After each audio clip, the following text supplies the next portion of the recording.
Hello, my name is Chaplain Dan Thompson. I have heard it said that you can live about a month without food, days without water, and even minutes without air, yet you can only live moments without hope. In what you're about to watch, we are going to see stories about hope. Those in uniform who have experienced a lot of hardship, pain, struggles, and all the above, and yet through their faith, they've been able to get through all that with hope. My name is Senior Airman Amber Shepard, and I have hope. My name is Amy Brace, an Army spouse, and I have hope. Hello, my name is Tech Sergeant Jesse Hensel, and I have hope. Hi, my name is Lieutenant Colonel Keith Brace, and I have hope. My name is Master Chief Neese, and I have hope. Hi, my name is Staff Sergeant Javier Trujillo, and I have hope.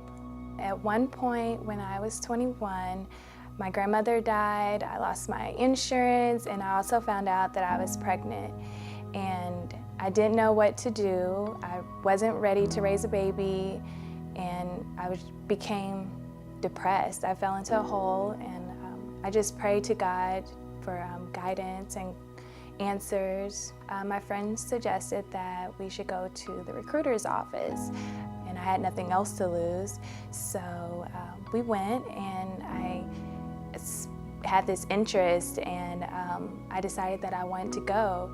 And I prayed to God that if I pass this test to get in, then it's meant for me to go. And here I am today. Everything that has happened on this journey has been a blessing, and I thought that I was escaping my current reality, but it was actually God's plan to place me here because this is where I needed to be. When you put your faith and trust in Him, He will definitely answer your prayers and give you hope in your darkest times. One of the hardest things about being a military spouse is the time away and having to run the home and take care of everything without the help of your spouse. It's in those times that God has put people in our lives, friends, family, that we can turn to and get the help that we need. You know, people ask me all the time, how do you do that? How can you survive, you know, when your husband has to deploy and he's in harm's way?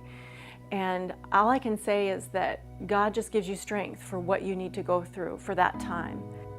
I have hope because God has gotten me through some of the hardest times in my life. Here in 2011, I was diagnosed with cancer, and without God and without my church family, I don't think that my wife and I and my family would have made it through it, because it was a very serious cancer. We were given odds probably less than 50%. Cancer was 1 in a million. But right now I'm in remission. Typically they can't say it's officially remission until about 5 years, but it's been close to 3. There's a lot of difficult things coming up, and my wife and I know that, but we're ready for it. We'll take it one step at a time, because if we try to control it and try to worry about it, it's just gonna tear us down. You have to rely on other people, and you have to use them as your support. You can't do it yourself, you can't do it alone. I'm stronger now than I was before.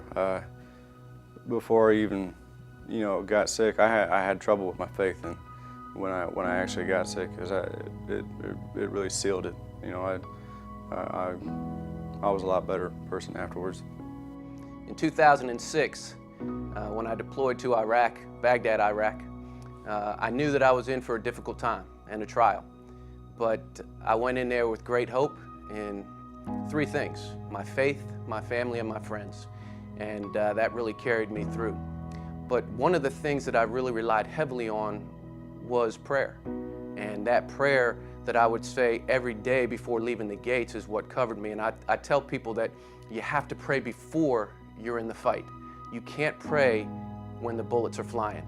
That's the time to defend yourself, and protect your men and women that you've got with you. So I would always pray beforehand and bring God with me on every patrol, so that I knew if I got any trouble, He was with me. Had an issue at about the 11-month mark in our deployment, and that was my turn to be in the fire, if you will. And I was on a routine patrol, like many that we had done, and we were just about finished. We were heading back to our combat outpost, and 300 feet in front of our gate, they had emplaced a roadside bomb, and they attacked us and hit my vehicle. And it was one of those experiences that I will never forget. And yet the one thing, now being 7+ years removed from that experience, I look back on that and know that it was God's hand, His miraculous protection. Because if you were to see pictures of my vehicle, you would not believe anyone survived. And yet, not only did I survive, but everyone in the vehicle survived and are alive to tell the story. And I'm here today and I'm proud to say that faith, family, and friends got me through a pretty difficult struggle. My hope's in God. I'm a nuclear-trained electronics technician in the United States Navy. I've operated nuclear reactors on board aircraft carriers all around the world, from Bremerton, Washington, Yokosuka, Japan, Norfolk, Virginia. And as you can imagine, as with any job in the military, there's going to be long days, training, drills, broken equipment, failed examinations, sleepless nights. You know, you get off watch at 10 to 2, and an hour later you get that knock, "Chief, this equipment's broken." And when you're ready to just throw it in the hands, you know, one more failed exam, one more, you know, training that doesn't go the way I want it to go, and one more piece of equipment breaks, I'm done. That's when I can turn to God, and that's when I can know that as long as I'm doing what God would have me be doing, as long as I'm doing what I'm supposed to be doing, I have hope. I don't just endure. I can overcome. I can be victorious. I can rejoice in these things that are difficult, because I have hope that I'm doing what God would have me to do. That's a life of victory. That's a life of hope. I recently faced a really hard time. During Christmas, my dad passed away, and that was the first time I had dealt with death. And it's really hard, but what got me through it was my faith. And I knew that God was there with me, and also being surrounded by others who had the same type of faith.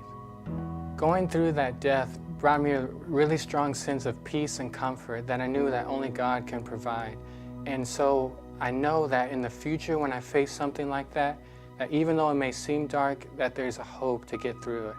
What really has helped me a lot was being around other young adults who share the same faith. They're there to support and encourage me along the way. We have a young adult ministry at the chapel, as well as the chaplain staff that has always reached out to me and given me tools and things I need to get through my trials. Hello, I'm Chaplain Ryan Ayers. You've heard some great stories about people who are going through struggles in their lives. Some of them have overcome the struggles, while others are still in the midst of it. But the one thing that kept consistent across that is that they weren't alone, and neither are you. You might be going through struggles, you might be going through problems in your life that you have no idea how to overcome them. But let me assure you that spiritual resiliency is about hope, not religion. Your chaplain's already here standing available for you, ready to help you and help guide you to hope. There's people all around you that if they knew what your struggle was, they would be happy to help you and help guide you to that hope. Let me assure you that if you reach out to your chaplain, that you have 100% confidentiality. That means that anything that you say to the chaplain stays between you and them. And remember, there are no hopeless situations.